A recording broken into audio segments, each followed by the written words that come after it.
Welcome to the Musar Torah podcast for Parshas Ki Teze. Join us as we explore the weekly Parsha, uncovering valuable insights and striving to become the best versions of ourselves through Musar teachings. Parshas Ki Teze contains more mitzvahs than any other parsha in the Torah, a remarkable collection of laws governing relationships between people and even obligations toward animals. However, buried in the middle of all the detailed regulations is one commandment that stops us in our tracks with its sheer audacity. After describing various laws about warfare, inheritance, and social obligations, the Torah states something that seems almost impossible to accept.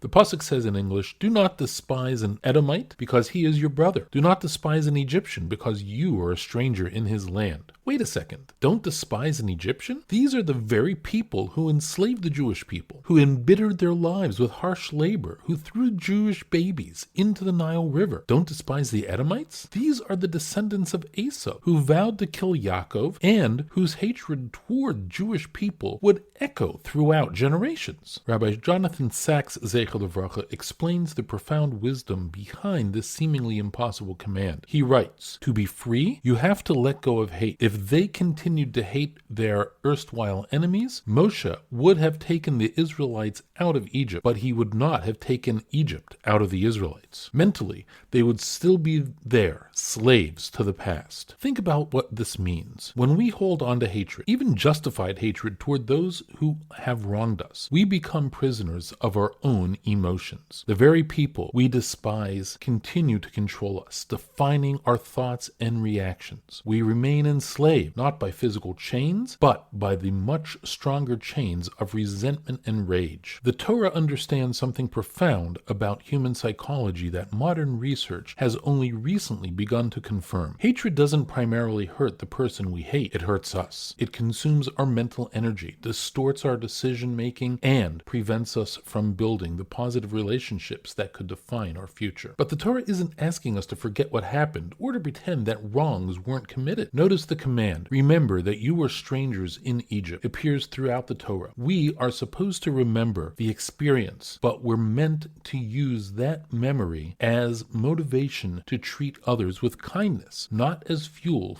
for perpetual anger. The practical application for our daily lives is profound. How often do we find ourselves nursing grudges against family members, colleagues, or friends? How much mental energy do we spend replaying past arguments or imagining future confrontations with people who have hurt us? The mitzvah of not despising even our former oppressors teaches us that freedom requires the courage to break these mental chains. This doesn't mean becoming naive or failing to protect ourselves from genuine threats. Rather, it means refusing to let past hurts define our present reality. Here's a practical exercise for this week. Let's all identify one person toward whom we've been holding resentment. It might be someone who has hurt you years ago, or someone who disappointed you recently. Ask yourself, is my anger toward this person helping me build the life I want to live, or is it keeping me trapped in the past? You don't need to reach out to this person or pretend the hurt never happened, but you can choose to release the mental energy you've been spending on negative thoughts about them. Redirect that energy toward building something positive in your life. As Martin Luther King wrote, and Rabbi Sacks often quotes, "Darkness cannot drive out darkness. Only light can do that. Hate cannot drive out hate. Only love can do that." The Jewish people survived thousands of years of persecution not by perfecting the art of hatred, but by learning the art of letting go, holding on to their values while releasing their resentments, remembering their history while refusing to be imprisoned by it. This week, as we read about the many mitzvahs